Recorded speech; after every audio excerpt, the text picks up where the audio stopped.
This was the big deal this year that I closed, and the buyer was a very high profile guy. All the 6 buildings, I would say this one probably had the toughest time getting leasing. Now, the story and the connection behind Manny and how it all transpired around February of this year was really interesting. The 23rd, I send him the OM, get a response, he signs the NDA, reviews the material, then reaches out and says, so 11 million was the asking, 10.5 million was what Manny agreed to come in at, and my client agreed to reduce it. All right, guys, it's a gorgeous Monday morning here in Laguna Hills. I got my coffee. I'm excited to share with you guys a very special deal that I referenced in one of my other videos. This was the big deal this year that I closed, and the buyer was a very high profile guy. His name is Manny Khoshbin. I know you guys have probably seen him on Instagram. He is a commercial real estate investor and educator, and also has an insane exotic car collection, one that I've personally been able to see as he gave me a tour of his office building here in Orange County.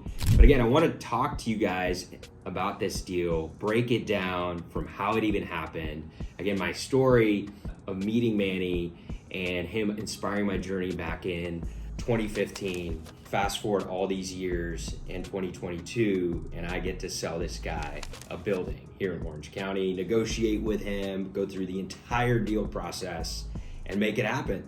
So let's go ahead and break down what happened this year, the building in question, and I'll kind of walk through what worked for me representing my client, the seller, and also working with Manny since he was a principal in this transaction, and how I kind of operated throughout this deal to assist him as well. The building is 23161 Mill Creek Drive. It is a 3-story building here in Laguna Hills. The story behind this asset was it was one of 6 buildings that my client acquired back in 2019 as part of a package portfolio.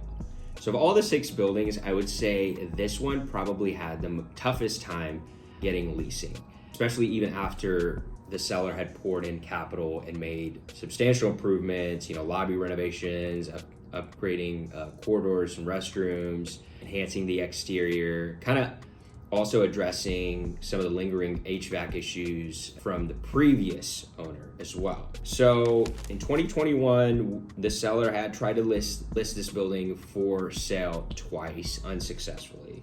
Then myself and one of my other partners, we were, of course, the leasing brokers. We were basically given an opportunity to basically list this building for sale or for lease. For sale, we either get an interested buyer to give us our target number, or we just continue with our business model and try to get it leased up. Because at that point, it was close to about being only 40% occupied, 60% vacant. So at that point, this would be something that would be considered a distressed asset. Now, the story and the connection behind Manny and how it all transpired around February of this year was really interesting. And it was one of those things where, I'd followed Manny for many, many years. I know that he was the type of buyer to really go after distressed properties. He's the type of buyer to really look at an opportunity and see, hey, can I take advantage and get some competitive pricing or buy something at a discounted acquisition? So 23161 Mill Creek Drive, again, just to recap, it's a 3-story building, roughly about 48,000 square feet in total. The price we were going out and floating it to prospective buyers was around 11 million. We were really going out there, myself included, really hustling and trying to see if we could get somebody to approach that number as reasonable as possible. The way that has all happened is here in the brokerage community, it's pretty tight knit. So we kind of have an understanding of not only all the brokers, we all have a pretty good understanding of who the major buyers in this market are. So I've seen Manny's blast through a platform we use. It's called CoStar, the biggest broker to broker platform in commercial real estate, which I'll talk about in another video. I've seen Manny's email blasts from time to time over the months / few years. My client had previously tried to list this through an alternative method through a platform called 10X Commercial. We struck out twice. So that's why we went the for sale for lease route. 2022 just started. I think for me as a broker, I was looking at 2021, really recapping the successes. Yes, we were all, right, as a whole, still dealing with a lot of restrictions, but 2022, I wanted it to be different. I wanted to start deals, not only on the leasing side, but on the sales side, definitely start off on a different tone. I just remember that night, it was February 22nd. I was laying in bed and I was like, let me go ahead and just shoot this over to Manny and see what he would think. And when I say shoot this over, we actually have a pretty detailed OM. So an OM stands for offering memorandum. And for those of you who are new to commercial real estate, basically anytime you are listing an office building for sale or any commercial property for sale, you have some sort of a detailed offering memorandum about the opportunity. It gives a pretty detailed breakdown about all the assets, characteristics, how many stories it is, how many acres, what year it was built, when it was renovated, can provide in certain instances brief rent roll. Something detailed usually happens once you're under contract after a PSA or a purchase sale agreement has been executed. So it was just one of those things, guys, and this is another theme that I want you to get out from this video is just to go for it. That night, I was like, okay, it's been a few months. My client is obviously looking to get rid of this asset. And my thought was, hey, just go for it. And he could possibly not respond. If he doesn't respond, it's okay. You just keep moving forward. But that morning, February 23rd, this year, I sent him a very nice email and I said, hey Manny, hope all is well.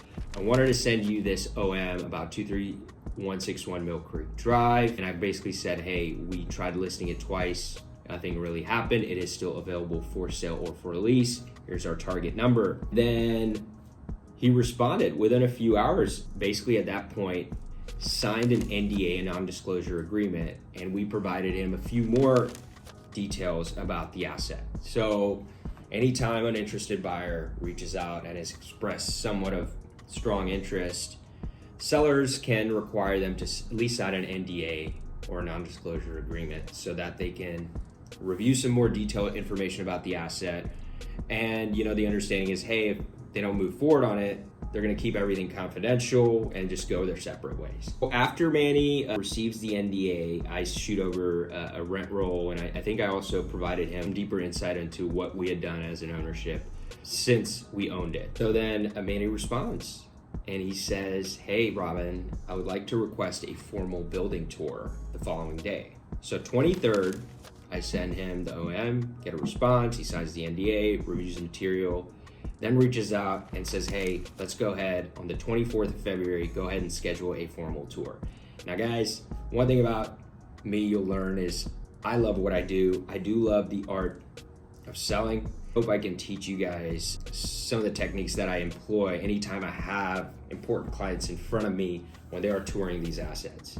But I knew that at that point, hey, you now have an opportunity. Manny and his analysts are going to join you. Give them a great breakdown of this asset and how it could be of a benefit to him, right? Because in this case, yes, I need to help my client, the seller, get rid of the asset or execute a disposition, but I also want Manny as the buyer to really understand what the value could be in him buying this asset.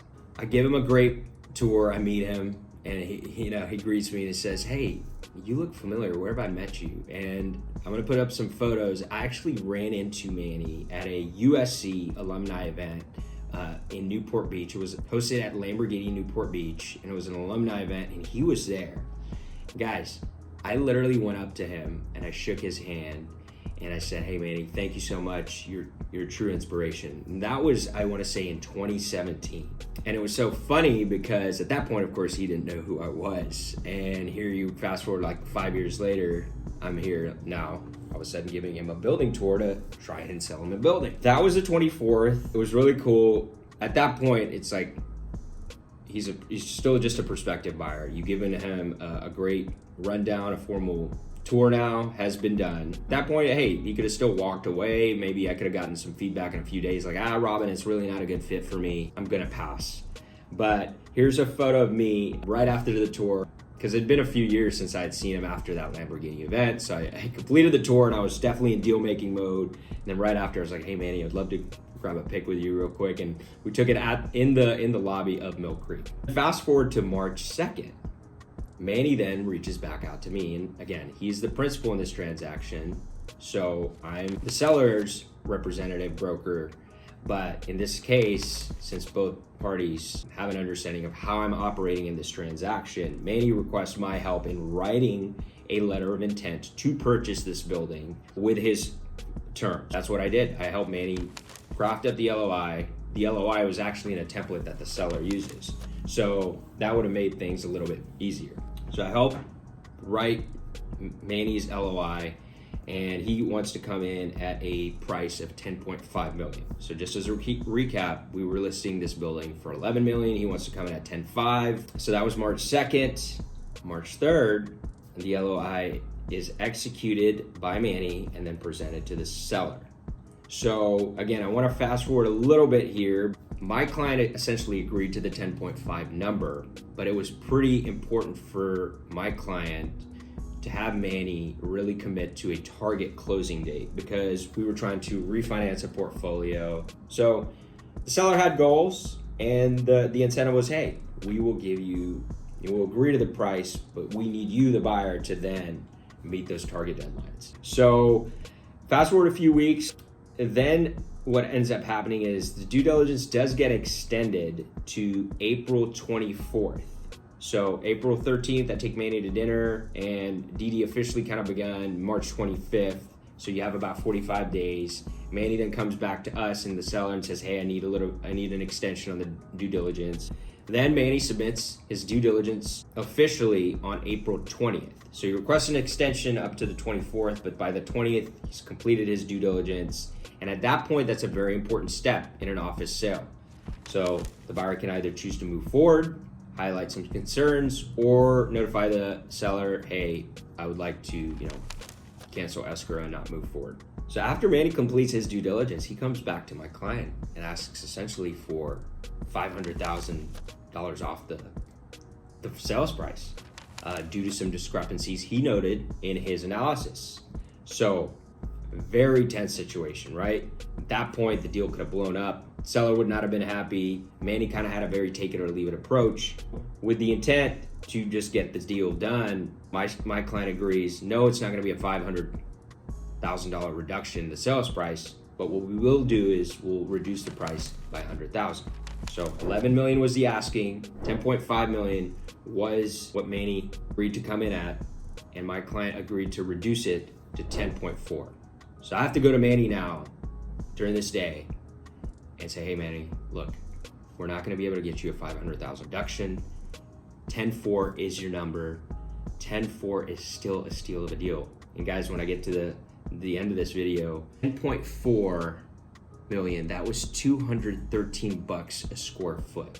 So just for reference, office in Orange County, at least for 2022, has been trading roughly in the $200 per square foot range. So really a steal of a deal for Manny. At that point, after the DD is done, this is what you would call a retrade.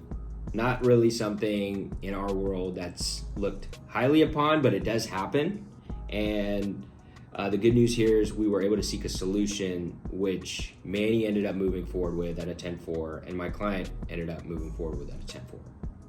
So April 21st, we agree to the price adjustment, we execute it via an amendment, and then Manny officially goes hard. When the buyer goes hard, that means their money is now non-refundable. They go through with the purchase. And then to fast forward this deal, guys, we officially closed May 24th. The deal was done, and I ended up selling Manny a $10.4 million building. So I'd encourage you guys all in a situation like this where you have nothing really to lose to just go for it, because you never know what can happen. You can go from thinking about sending an email to ending up closing one of the biggest deals of your life with an idol who helped inspire you get into whatever you were doing. So guys, I hope you really enjoyed this video. We'll be talking about more topics. Leave a comment. Let me know what you thought. Give me some feedback. Don't be afraid to show some love. Hit that like button or subscribe, and more content coming for you guys soon. See you on the next one.